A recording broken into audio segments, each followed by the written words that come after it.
cumpliendo mi palabra, no invito políticos y tampoco invito a estrellas de cine, pero a veces uno invita a un movie star y invita a una gran figura nacional e internacional y no le queda más remedio que decirle, lo tenemos para ustedes. Y entonces ese estrellato es Jesús Soto, una estrella de Venezuela, una estrella en ese momento un poco difícil, y cuando la gente empieza, o los que leen el cielo, o los que saben leer estrellas saben que existe Soto. Justamente una de las cosas que yo tenía en el programa, que se llama, y que tengo el programa Venezuela Posible en radio, es Soto, porque justamente esa gente, esos creadores, esos trabajadores por Venezuela, son el oxígeno que nos permite no ahogarnos en una serie de problemas que podrían ser resueltos, sobre todo si, por ejemplo, siguieran el ejemplo de Soto, no copiándolo, sino copiando su capacidad de trabajo, su capacidad de renovación, su fe en su país, su fe en el mundo, su fe de no querer jamás ser menos bueno, sino mejor en su próxima exposición, en su próxima búsqueda. Y a la vez uno dice, acabo de recibir en el momento que te esperaba junto con tu amiga Ninoska, me llegó un libro que dice Comprensión de nuestra democracia. Está muy bien, debe ser muy interesante. Acabo de recibirlo Germán Carrera Damas, Jesús Sanoz Hernández, Diego Bautista, Rafael Arraiz, Eliris Cabrera, Manuel Caballero y Joaquín Marta Sosa, lo mejor que hay en Venezuela. Y dicen comprensión de nuestra democracia. Ahora, para un artista, para un creador, ¿es lo mismo vivir en una dictadura que en la democracia? No, yo no sé, en el caso mío, no. Yo soy demócrata desde muy niño y seguiré siendo demócrata hasta que me muera.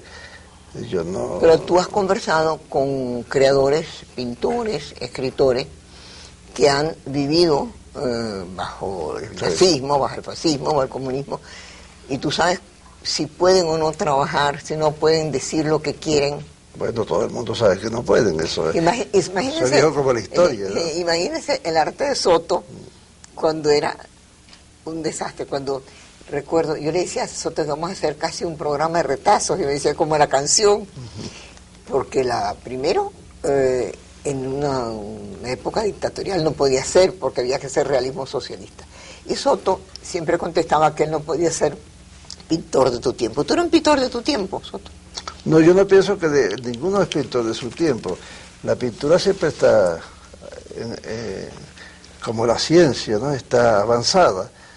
Si el tiempo va recuperando lo que va dejando los artistas, los grandes escritores, los grandes científicos, y alguna vez se da también que un gran político, ¿no? puede también dejar huella, pero no debe ser lo cotidiano, porque nosotros tenemos la obligación de ser como la gente que ve un poquito más allá, para abrir las puertas, para que se siga caminando más allá de lo que se tiene. Porque te manda un testigo de su tiempo, es un señor que está describiendo lo que se está viviendo. El artista nunca vive esa función, él tiene una función de futuro. Es decir, Carlos y yo somos fanáticos, digo somos porque Carlos, los escritores y los artistas siempre están vivos, y también escribió mucho y me parece entendió mucho el arte Soto desde un comienzo, Guillermo Meneses, de manera que yo creo que he tenido la suerte de compartir la admiración que toda Venezuela hoy día comparte por Soto. Y es una admiración que cuando yo dije que si era un artista de cine, es que llega un momento dado en que los escritores, etcétera, esa fama no la saben digerir. Y a mí me parece que Soto convive muy bien con su fama. Es decir, que yo lo conocí, de verdad, en momentos muy difíciles de vivir y muy difíciles de ir contra su tiempo. Y lo he visto ahora, menos porque estaba en París y en Ámsterdam y en Nueva York, ¿Qué ha significado para ti esa fama, esa cosa? Yo no entiendo eso de la fama. Pero sí, como no, el maestro Soto. Yo creo que es muy lindo eso de que uno, de que lo quiera su pueblo. Eso ya es una cosa para un artista. Nuestro pueblo siempre ha querido los deportistas que han sido maravillosos y que han dado mucho por el país. Y en un momento dado también los escritores fueron muy queridos, los músicos, los pintores fueron más tarde, ¿no? Fue más lenta la situación. Pero hoy día todo eso funciona junto. Hay el mismo cariño por el escritor, que por el pintor, que por el músico y por el científico. Y lo de la fama no es sino, bueno, que uno piensa que está haciendo algo por esa gente que lo está siguiendo. Y eso es es muy emocionante todos los días, ¿no? Cada vez que uno se encuentra a alguien por la calle que te dice muchas gracias por el trabajo que está haciendo, yo estoy feliz por lo que está haciendo. Uno se siente un hombre útil a su gente, y si uno lo puede hacer más allá, bueno, mejor, entonces lo hace por la humanidad. Y cada uno lo va haciendo a su dimensión. Bueno, mi pequeña dimensión, bueno, yo he tenido la suerte ya, bueno, también es que yo soy un hombre que voy a cumplir 75 años el año que viene. Coqueto, para decir que bien te ves. No, que tengo muchos años de labor, muchos años de trabajo, y que tal vez también eso contribuya a que la gente, bueno,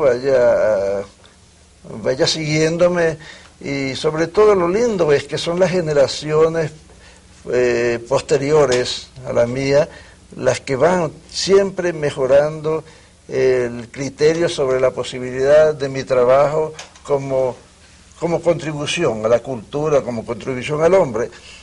Así que mientras más viejo me pongo, los jóvenes, yo tipo creo de que 20 años, los tipos de 25 joven. años, esa gente está más cerca de mí que los de mi generación, y eso ya es una cosa maravillosa. Pero realmente eso de los jóvenes es un fenómeno auténtico, porque por ejemplo el libro que está haciendo como homenaje a Soto en nuestro museo, que comenzó también porque me dijeron era un museo sotista, y las primeras dos obras que entraron fue Caracas 1 y ¿este es Caracas 1 o 2? El amarillo. Creo que es el 2. Es el Caracas 2. Son dos grandes murales que son absolutamente, hace 25 años, totalmente permanentes. Eso nunca se tapa en el museo. Y, por supuesto, ahí no editamos como pequeña editorial que somos, sino la gente excepcional. Jesús Soto es uno de ellos, y parte del homenaje que le tenemos, junto con su exposición, es eso, La Venezuela Posible, con Jesús Soto. Y yo tenía mucho miedo que no te gustara la portada, precioso. Y es justamente un joven el que entrevista a Soto. Es un hombre formado en Francia, y que se llama Ariel Jiménez, también muy unido al museo y a mí, y entiende a Soto perfectamente, porque aún dentro de la expresión verbal, Soto es muy coherente. Bueno, yo trato de ser coherente, no porque yo sea un beau parleur, un buen parlachín, sino que, bueno, me queda tal vez aquello del profesorado, porque yo estudié profesorado y tuve que explicar a los niños, a los jóvenes, explicar cosas muy difíciles. En la época, explicar lo que era el cubismo, imagínate el paquete que era eso, ¿no? Cómo poder desmenuzar una obra de Braque, de Picasso, y hacerles entender por qué era válida. Eso era un trabajo muy delicado, y uno tenía que ir con mucho pie de plomo para no inventar cosas, sino tratar de sacar de la obra elementos capaces de ser legibles. Y es posible que por eso yo, cada vez que tengo que hablar, trato de ser simple y llanamente, decir cosas que puedan ser fácil a entender, porque yo siempre creo que la dificultad del arte debe quedar en el taller. Uno tiene que dar el lenguaje claro. Los problemas tú los resuelves en tu taller, las dificultades que tienes, la incomprensión que tienes, las resuelves. Tú tienes que dar la obra clara, la obra escrita, la obra simple. Es una cosa que es muy importante, porque lo digo yo simplemente como directora de museo, pero lo dice Soto, que la obra no se puede explicar. A mí hace mucha impresión, Soto, que esa gente que hacen ciertas cosas, que te dicen, ven acá, Sofía, ven acá, yo te voy a explicar lo que yo quise decir. Entonces, yo nunca he visto, digamos, a Mario Vargas Llosa decir, mira, en esta novela yo quise decir, ¿no? Sino, está dicho. Cuando tú expones tus espacios, es porque eso está dicho. Pero ante eso, te voy a decir que si tú hubieras tenido un movilnet como yo, que tú los detestas, no te sabes el número, yo los amo, porque comunicar es entender, no, Soto va por la cota 1000, Soto va por, bueno, siempre vas por la cota 1000, ¿no? Que es lo más alto cuando que tienes. A ver. Pero eso ayuda mucho, de verdad, es un gran aliado de la cultura. A propósito de la cultura, tan maltratada en lo bueno y en lo malo, porque cuando necesitan la cultura, la usan y cuando no la necesitan, no. Pero, por ejemplo, Francia, uno de los productos de exportación es la cultura. En España ahora están haciendo grandes esfuerzos para poder entrar en Europa por la cultura. Exacto. Claro que tienen los productos comerciales, pero por la cultura. ¿Por qué gente como tú, tan cercana? Porque tú has tenido suerte que el pueblo, pero también los gobernantes, en eso no han sido ninguno tan tonto para no saber quién eres tú, no entienden que la cultura es un gran valor. Yo no sé, pero yo me acuerdo que cuando Mitterrand subió al poder, lo primero que hizo, es decir, el único ministerio que le dobló el presupuesto fue el Ministerio de la Cultura. Eso es un ejemplo de que, en el fondo, como yo decía el otro día en la prensa, en gran parte lo que queda de la historia del hombre, la memoria del hombre, está en la cultura y en la ciencia. Entonces, bueno, ¿por qué no ayudar eso? ¿Por qué tratarlo como un hermano medio choreto que salió por ahí? Sí, exacto, el que no puede ni hablar ni leer ni escribir, el que está relegado. ¿Por qué si finalmente cuando la historia se hace, esos elementos donde uno va a recurrir para guardarla, para expresar, para hacer que la memoria del hombre en su historia esté basada en ellos más que en cualquiera otra de las actividades Pero tú, humanas? por ejemplo, has sido siempre una especie de, yo no sé usar la palabra exacta, pero digamos como la decoración, como el orgullo de todos nuestros gobernantes cuando hay que hacerle creer a otro país de que sí nos ocupamos de la cultura. Y sé que Soto no tiene un partido político, Soto es simplemente artista, es decir, demócrata que quiere su país.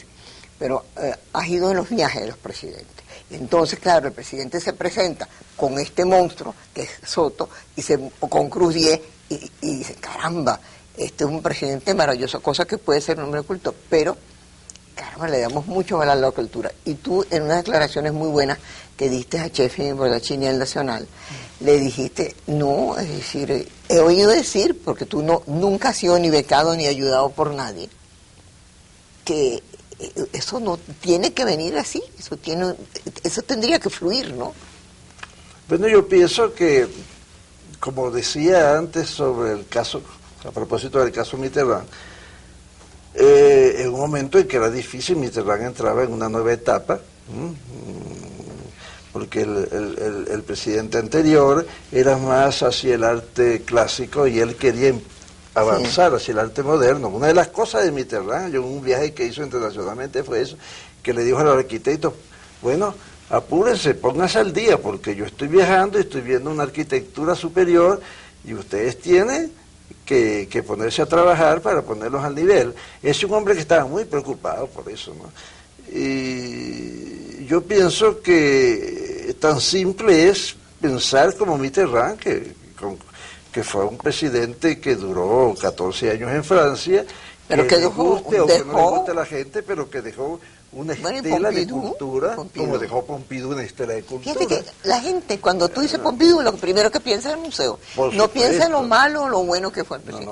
¿Quién se acuerda en quién era presidente o quién era gobernante cuando se hizo o cuando pintaba Leonardo? Nadie.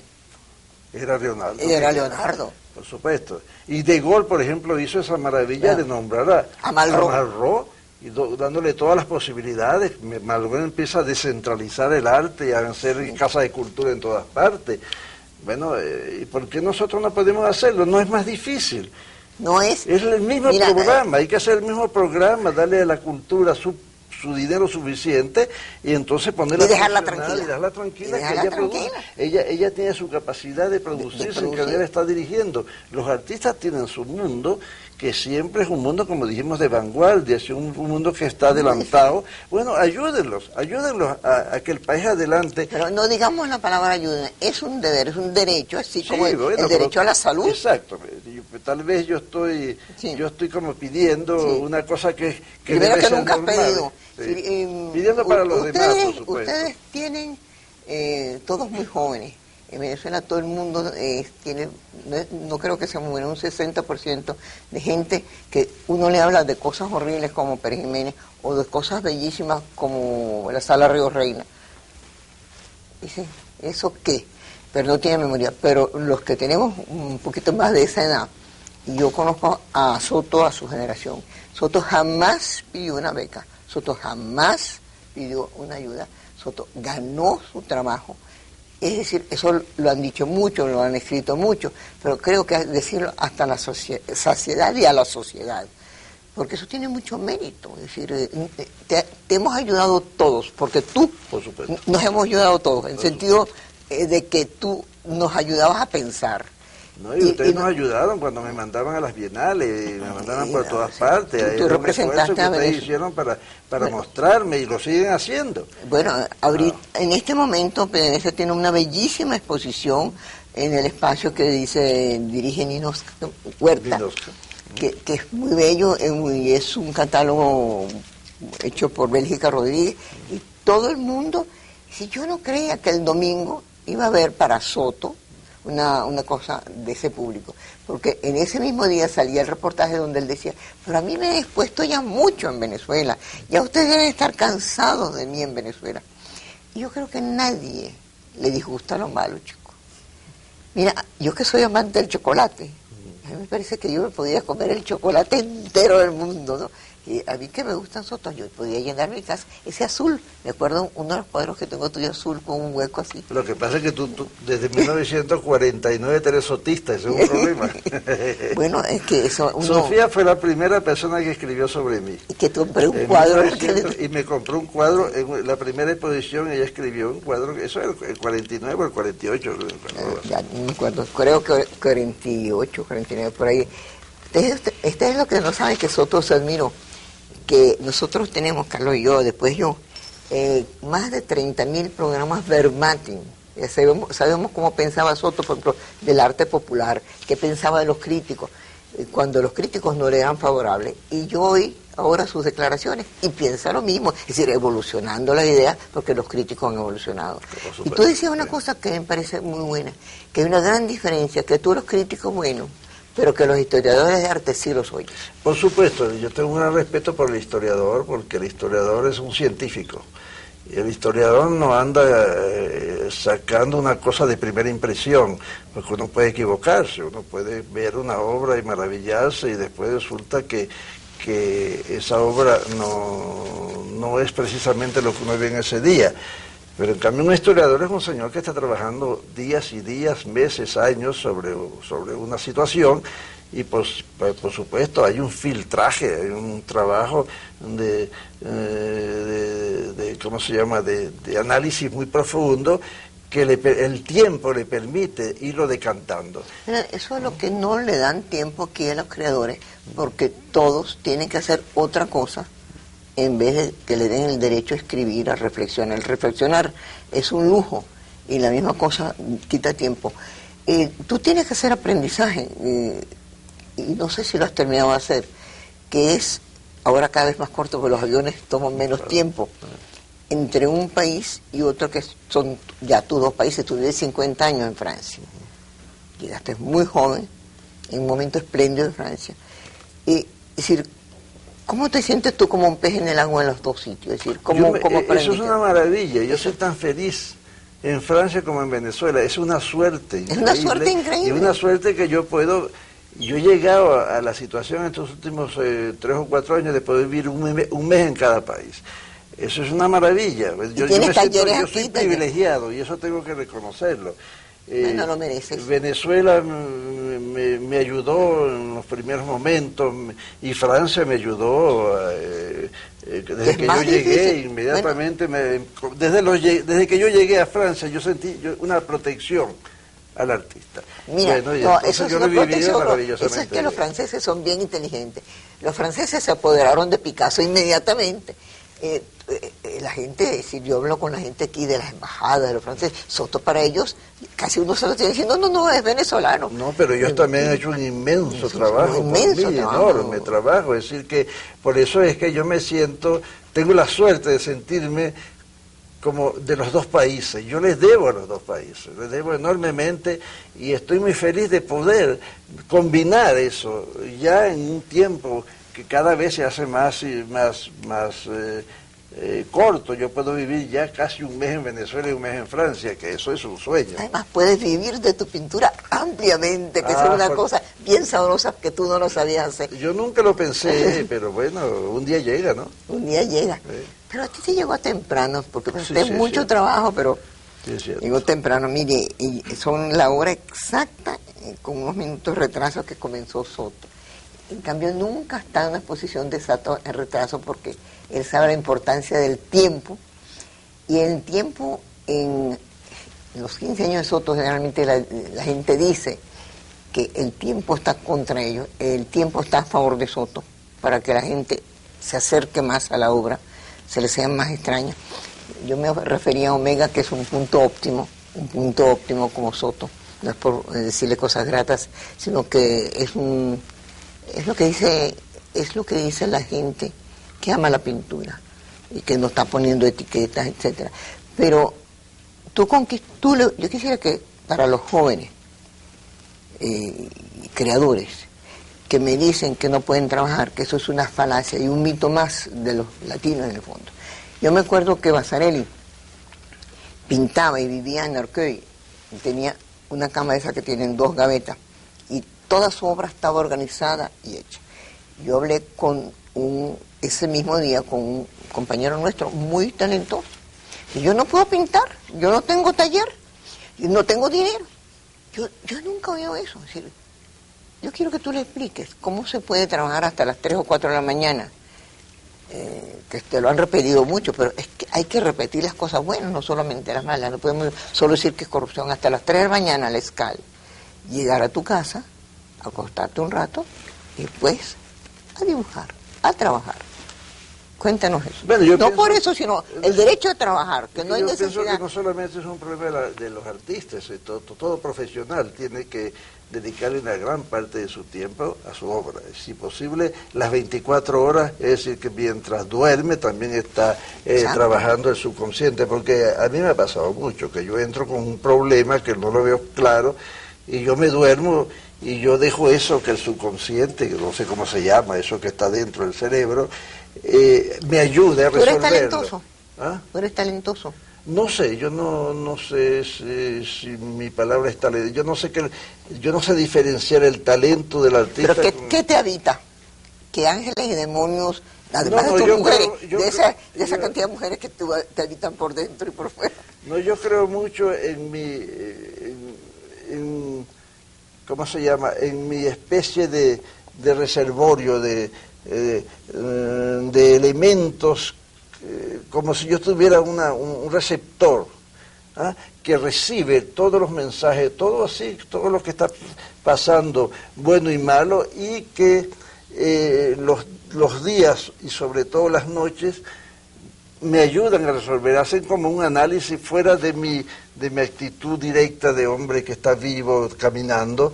Entonces la vivencia interior del cerebro, no sé qué partes son, porque yo de eso no sé nada, yo sé que yo le meto en esas gavetas todas mis dificultades y hay un proceso de evolución y que a un cierto momento, no sé cuándo, me dan una... Te dan la respuesta. A lo mejor una respuesta clara, sino una... Señal. Una señal. Y esa señal me sirve a mí para, ¿sabes qué? Desarrollar. Unos muñequitos peruanos o bolivianos, que son una pareja que se meten en una cajita y que tienen muchos problemas. Y cuando tú los sacas de noche, esa es la creencia que ellos tienen, se les resuelven los problemas pero ellos no saben por qué magia. Yo tampoco. Y tú tienes una obra que se llama Sotomayor, y que tiene justamente los primeros dificultades de los plexiglas. Desde el año 50 hasta el 60. Desde el espiral. Antes de las primeras series y todo. La primera serie. Las cosas seriales, todo eso está allí. Eso es una creación de un amigo mío, Pichelli, que era un gran gráfico, que un día habló con Denis René y dijo, hay que hacer de Soto, ahora que tiene ya 10 años, era en los años 60, 10 años de evolución, hay que marcar, hay que reproducir exactamente en un formato más pequeño, en vez de 1 metro, eran 60 centímetros, para proporción mecánica, hay que reproducir todas esas obras típicas de él. Y ellos fueron los que me llamaron Sotomayor. Yo no fui. Bueno, así como en Venezuela tenemos adeptos, nosotros tenemos también adeptos en Francia. Y me acuerdo del señor de la Genoa, no me acuerdo el nombre. El señor de la Renard. Ah, sí, Renard. Renard. Es decir, era un fanático, él volvía a la obra y me decía, ¿a usted le gusta? Me decía, que falta de respeto, pero claro que me gusta, decía, aquí estoy en eso. Y después, yo me acuerdo cuando hicimos esa cosa que llamamos película, en la Marlboro, después cuando hicimos el primer Penetrable, digo, hicimos porque yo lo único que hacía era traer buscapapeles, yo no, era un mandadero, pues, no. Pero me gustaba hacer ese papel de mandadero ahí en esas exposiciones. Y realmente hay una evolución que uno no teme, es decir... porque esa pregunta, tú no temes repetirte, hay artistas que son repetitivos, que jamás son repetitivos.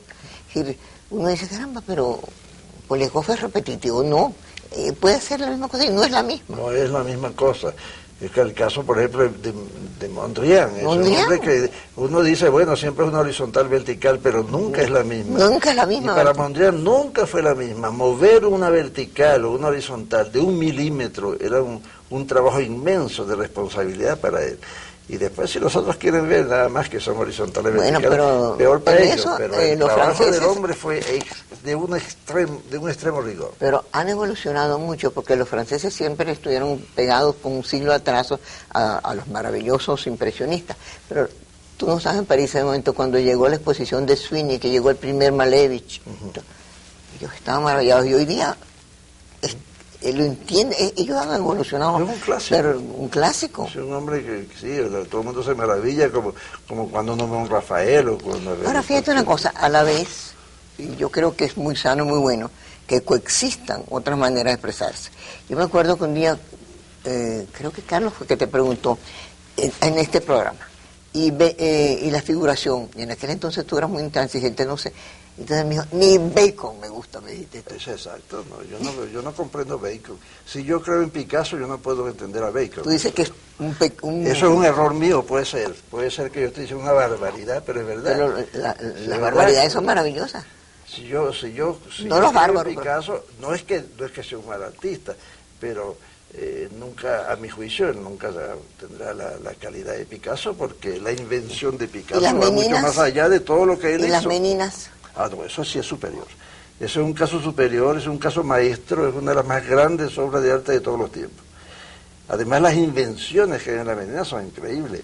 Aquella idea del pintor que ya no está enfrente de la realidad, enfrente del cuadro, sino que se mete en el cuadro, que empieza a ser copartícipe del cuadro, que todo lo que pasa alrededor va dentro, es decir, que no es una monovisión de ver a través de una ventana un paisaje, sino una persona al interior de un mundo que está viendo todo lo que lo rodea. A mí me parece eso genial. Esa es una de las obras fundamentales para entender el arte contemporáneo. Y hay que analizarla de muy cerca. No es muy difícil. Si se le quitan los temas y se empieza a entender los temas son los grandes enemigos de los pintores figurativos serios. Ahora, existe hoy día la absoluta necesidad, porque el que no es de cierta manera en su vida privada, y el que no es de cierta manera conceptual o digamos no hace instalaciones, no es nadie. Entonces resulta que también Soto en eso hacia Venezuela tuvo una actitud estupenda. Estando en Londres, donde se compró 2 maravillosos Sotos como chatarras. que están Una galería que quebró. en la galería que quebró, y después la tenía la Leeson Gallery. Sí. Y entonces Sofía lo recuperó. lo recuperamos y llamé a Soto a París. Soto, dime que son tuyas, yo sabía. Y la compramos y la tenemos en el museo, en los dos sitios, también en la entrada y en la salida del museo. Bellísimos, bellísimos, bellísimos. Y aquel día estaba en la exposición Carla André. Y dije, Soto, ¿te parece? Yo estábamos empezando el museo. Deberíamos llevar a Carla André a Caracas. Y yo, a mí me gusta Carla André, pero en este momento todavía no lo lleves a Venezuela. Yo me acuerdo mucho que Sí, porque Carla André era las primeras proposiciones, eso que empezó muy lindo y después se degeneró, que era una especie de arte conceptual. Eso es estúpido, todo arte es conceptual. Pero bueno, se copiaron eso, se cogieron eso para ellos, y evidentemente que cuando Carla André ponía una piedra, una línea, bueno, para mí era importante porque era una especie de tú reacción. entendiste mucho. Claro, una especie de reacción contra un arte formal. ¿Ah? Pero yo le decía a Sofía, esto es un lenguaje para Europa que ya ha pasado por una cantidad de fenómenos de todo tipo. Nosotros tenemos que, primero, darle a Venezuela la estructura para que después, cuando ella la tenga, la haya comprendido, ella pueda tener toda libertad para cuestionar la estructura, pero mientras no tenga el concepto de estructura, cuestionarla es estúpido, es ridículo. Por eso yo le decía, este es un gran artista, pero ese museo tiene que primero enseñar la estructura. Y creo que lo hemos hecho muy orgánico. Y lo hicieron así. Y el museo, bueno, tiene un éxito internacional increíble. Bueno, eso no le quita ningún mérito a Carles, por supuesto. Es un grandísimo artista, pero para Venezuela ahora es bueno. Ahora no, pero lo que pasa es que ahora todo el mundo lo está haciendo, inclusive no es difícil de imitar, entonces lo están haciendo. Ahora, estaba hablando Soto del museo, y aquí los museos son gratis, y una cerveza, o una entrada al cine, cualquier cosa cuesta mucho, porque la cultura entonces tiene que ser absolutamente desdeñada, y tiene que ser regalada. Nosotros tendríamos que comprar. En este momento, por ejemplo, es gratuito. Todos los conciertos los domingos son gratuitos, todos los espectáculos y todos los museos, que tienen mucho trabajo y mucha necesidad. Entonces, la contribución no sería tan el hecho de lo que pudiera costar una entrada, pero sería una demostración que hay un respeto, que las cosas cuestan.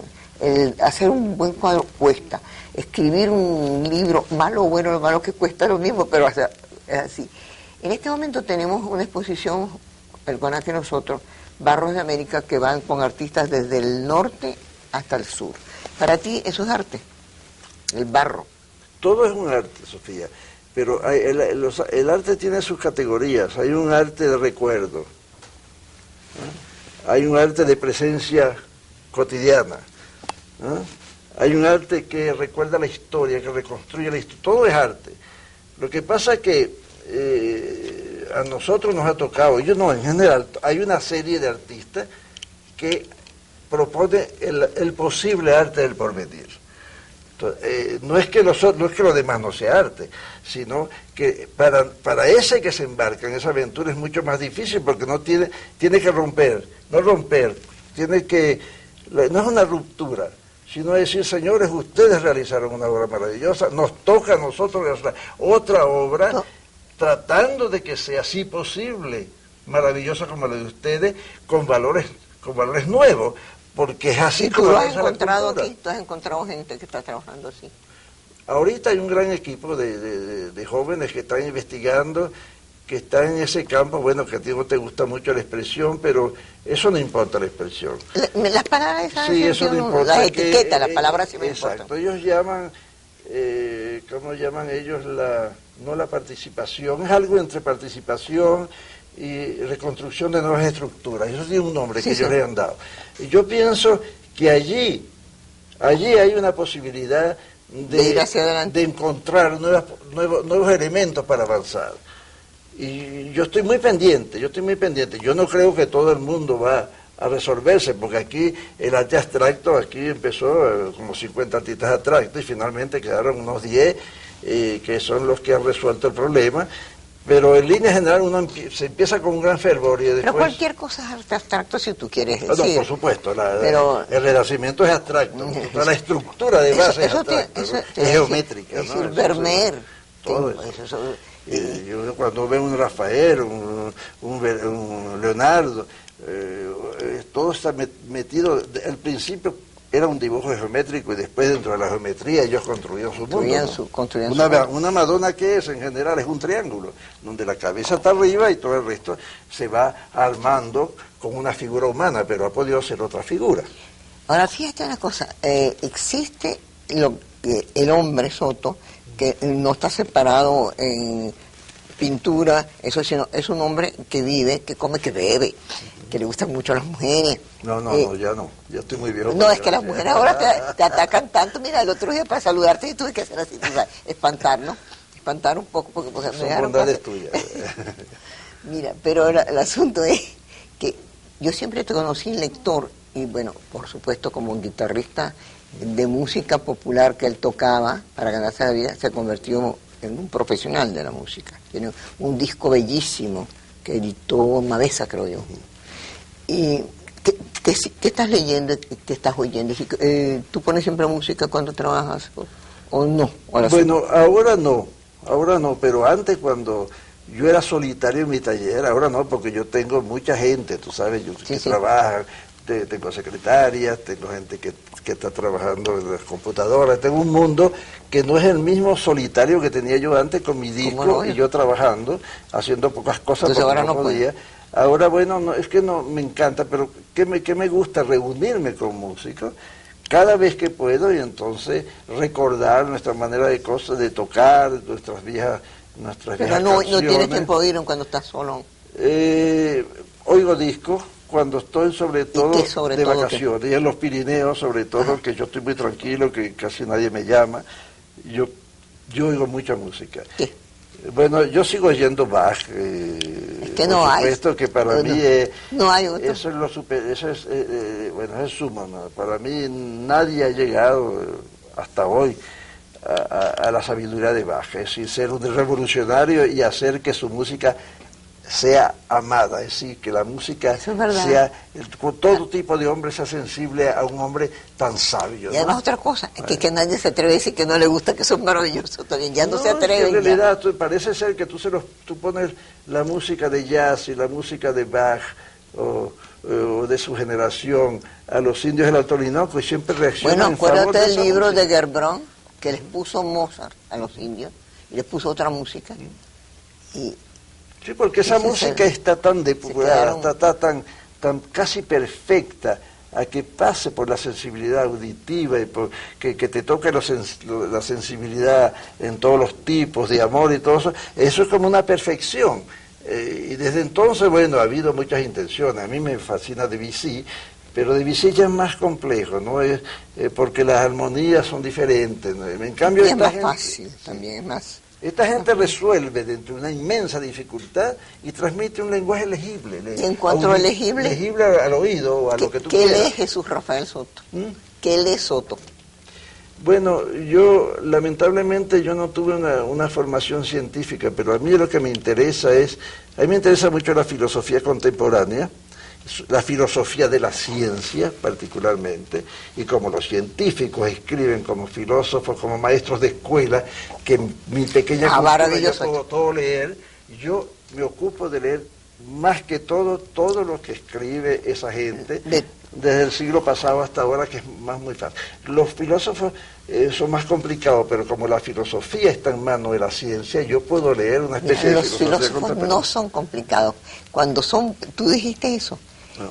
Cuando algo comienza a ser complicado y tú no lo entiendes, es porque la persona no ha llegado a la simplicidad, no ha llegado a más, no ha llegado a la base de decir lo que es. Todo lo que sea y que es transmitible, que todo tipo de cultura pueda recibirlo. Yo me he fijado mucho en esos críticos que se creen muy sabios. Entonces escriben, el otro día yo hice la lista de las palabras que yo no entendía. Bueno, no entendía el conjunto, pero después fui analizando y busqué casi en todos los diccionarios, debería que ser un diccionario nuevo. Además los griegos, todo lo que escriben los griegos, no solamente el siglo II, cuando se empieza lo que llama la decadencia, ¿no? Todas esas cosas es entendible. No hay cosa más maravillosa que el hombre del río, como se llama el gran filósofo que hablaba de que nunca se vayan al mismo río, Heráclito, ¿no? No. Bueno, entonces tú nunca te bañas en el mismo río, pues esa es la explicación de que todo está en movimiento y todo está en transformación constante. Y aquellos que hablaban del átomo, uno entiende todo, no se complica nunca la vida. Pero ahora, ¿cómo un Soto, que yo no sé si terminó bachillerato o no, llega a entenderlos, sino justamente por eso, porque es simplicidad? Porque una simplicidad muy complicada. Tú sabes que yo tuve mucha suerte cuando yo estudié de la escuela primaria, yo pasé directamente a la Escuela de Bellas Artes. Sí, allá en Maracaibo, ¿no?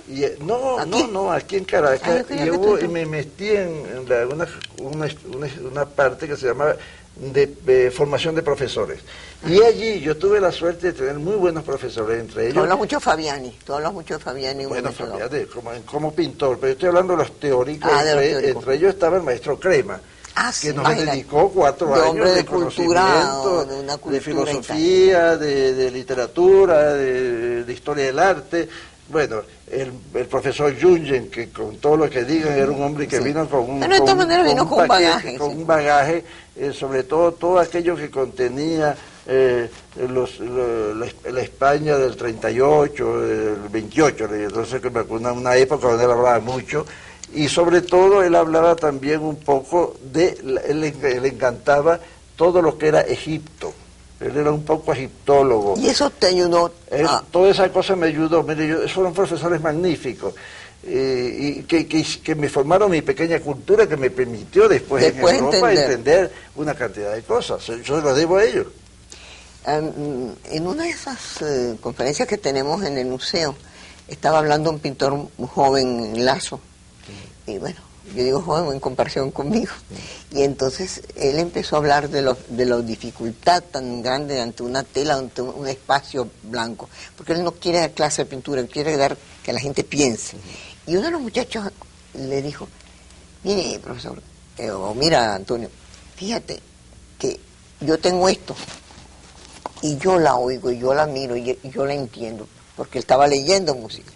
Pero la ve otra persona y no entiende nada. Eso pasa con la pintura, con la lectura, con todo. Es decir, el músico inmediatamente la lee y la oye totalmente. Se llena no necesita de orquesta, ni de aparatos, ni nada. Un músico profesional toma una partitura compleja y ya oye la orquesta. Y eso es concepto, ¿sí va? Y además eso es una manera que donde yo he querido tratar, yo no sé si lo he logrado, pero porque en pequeñitas partes lo he logrado. Es decir, que el arte tenga una escritura más personal que la escritura tradicional de la forma y del dibujo, de la realidad cotidiana, de la realidad inmediata, poder llegar a crear. Yo no lo he hecho todo, pero yo creo que he dejado algunos pequeñitos ejemplos de crear una especie de sistema no representativo para poder crear obra, porque la música no representa nada, eso es mentira. Un pájaro canta 3 notas, es máximo, y la catarata es un solo sonido. La maravilla que crea la música, sobre todo cuando inventa el pentagrama, cuando inventa la escritura, que es una escritura que no existía antes, imagínate la como una nueva matemática, la polifonía. Imagínate. Todo eso es inventado por el hombre y es la cosa más maravillosa. Entonces yo buscaba en las artes plásticas un lenguaje sencillo como eso, de notas, como de sistema muy simple que pudiera codificarse y que pudiera utilizarse para crear cosas diferentes más tarde, sin la dificultad, sin el tipo de dificultad de tener que pintar como Rafael. Decía, no, es que no podemos pintar como Rafael, nuestras necesidades no tienen nada que ver. Lo que inspiraba, lo que impulsaba a Rafael a pintar así, no tiene nada que ver con nuestra situación actual. Entonces yo no entiendo que hoy se tenga que pintar como Rafael. Yo pienso que cualquiera puede pintar como Rafael, pero pintar como Rafael no es igual a inventar como Rafael en un momento dado. Entonces, así son las cosas como yo las veo. Y una de las cosas importantes que me enseñó la música es la cosa del tiempo. ¿Por qué? ¿Por qué el tiempo? Porque la música te aprisiona y te tiene hasta que termina, tú estás sentado y estás oyendo. A menos que te fastidie que una cosa y te vas. Pero en línea general, uno espera el desarrollo de la obra.